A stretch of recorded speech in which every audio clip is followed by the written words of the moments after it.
dari Australia dia sudah sejak kecil sudah ditrain untuk yang berhubungan yang berkaitan dengan balet, ya, musik, menyanyi. Nah itu dasarnya di sana. Ternyata itu berguna untuk mengembangkan bakat-bakatnya sebagai artis ya. Sambil di sana sudah di Manado kita ngajar, dia ikut kompetisi dari kecil, masih kecil udah ikut kompetisi model beauty contest ya, gadis-gadis cilik, dia dikalahin yang senior nih terus wah juga. Jadi dia mulai di sana dia sampai SMA jadi ketua kelas di sana, ikuti putri-putrian, banyak kontes-kontesan, banyak dia menang Miss Novotel. Dia mulai dari menang Pinkan Minahasa ini ya, wanita cantik Minahasa di nomor 1. Terus sudah itu dia naik ke Miss Nona Sulawesi Utara, namanya Noni Sulu. Lalu dia ikut Novotel, menang. Baru dia kemudian ke Jakarta, masuk Putri Indonesia. Aku coach dia, bukan hanya ilmunya tapi juga keberanian untuk retorika, untuk gimana berpidato, atau gimana harus berbicara. Ini rupanya itu bermanfaat bagi dia untuk jadi public speaker ya, jadi public speaker yang bisa berbicara not only to win the people mind ya, tapi juga the people heart ya. Cuma bicara ini kan bicara gampang, tapi gimana kita bicara supaya kita jangan menghanyutkan perasaan orang, itu penting. Ini banyak orang asal ngomong kan, tapi kita harus berbicara itu gimana dari awal mereka penasaran terus untuk ikuti, kayak Bung Karno lah. Dan aku ngaku Bung Karno sih. Jadi pidato itu harus sistematis, terstruktur, teratur. Jadi jalan cerita yang jelas sampai akhirnya orang tepuk tangan. Jadi dari itu memang yang dari saya kecil itu yang nganterin terus ngajarin. Nah, seingat saya sih sampai SMP lah itu kan. Kalau dari kecil mungkin masih oma ya, masih mama saya. Nah, jadi ketika saya udah SMP, nah saya ke Australia itu kan Dedi yang selalu ngajarin. Misalkan saya nyetir pertama kali diajarin sama Dedi. Nah, saya pidato pertama kali juga diajarin sama Dedi. Terus misalkan saya ikut Putri Indonesia, itu yang nge-coach itu pasti Dedi duluan.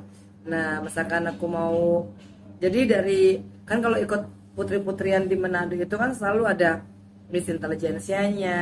Nah, jadi Dedi nih yang jadi coachnya aku. Ya, kenapa aku bisa coach?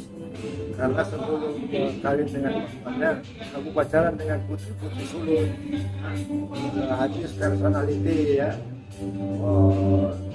winner dari sana. Gak tahu kenapa mereka suka. Kok cuma ngomong itu lengket-lengket. Jadi Opa nih kayaknya punya ambisi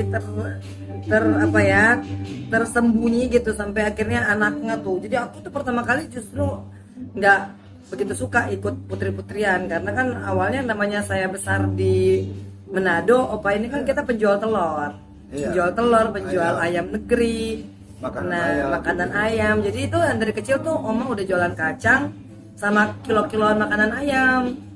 Nah, makanya kalau misalkan saya ditanya kenapa suka binatang, karena kan di rumah itu udah kayak peternakan ayam, udah dari mulai kucing sampai burung, sampai itik, sampai ikan, sampai ayam tuh banyak banget. Jadi yang kita biasanya nimbang telur. Nah, habis itu nimbang makanan ayam. Nah, itu Dedi jadi agak tomboy lah sebenarnya kecilnya. Ntar nemunya aku di got sebelah sana, got sama main. Nah, SMA tuh Dedi udah mulai ikut modeling gitu kan, apalagi pulang dari Australia waktu Prismon.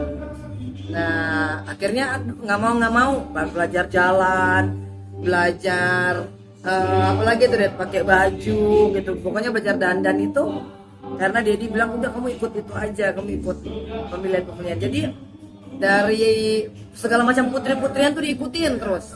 Perlu keberanian kan. Jadi saya kasih formula ke dia. Semuanya ayo kamu bisa. Jadi semangat itu harus bisa to be a winner ya. Bagaimana bisa kita, tapi to be a winner itu menjadi pemenang itu menang karena disenangi orang, bukan karena kekuasaan, bukan saya rektor kalau saya nggak boleh, tapi gimana dia memang bisa menjadi pemenang dalam proses demokrasi, memang disenangi orang lah. Enggak, jadi kan karena pemilihan kan. Jadi misalkan gini nih, awalnya tuh memang saya ini ikutnya lomba pidato bahasa Inggris, lomba debat ilmiah, lomba cerdas cermat. Nah Dedi ini kayaknya nih punya yang sesuatu yang lebih kepada kecantikan lahiriah.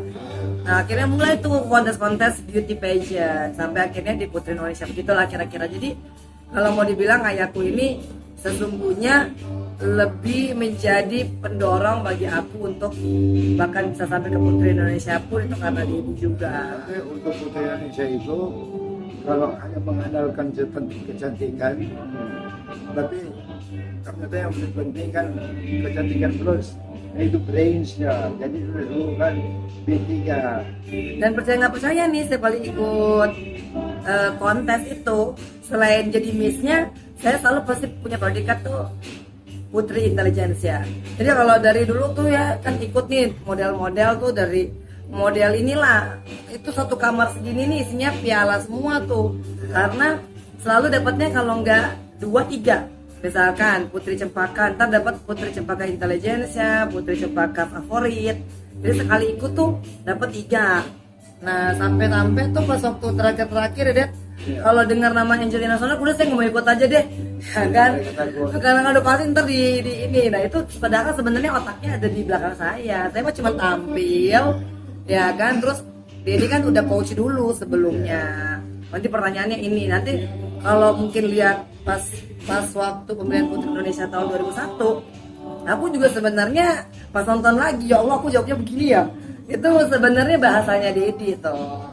Iya, saya bilang ayo kamu bisa. 2 hal ya. Kalau appearance itu ya itu modal. Tapi untuk bisa the winner harus performance. Jadi penampilan itu penting. Tapi performance itu yang menentukan, yaitu brains and Semuanya kombinasi lah. Oke, terus Ini menarik. Dulu saya sempat liputan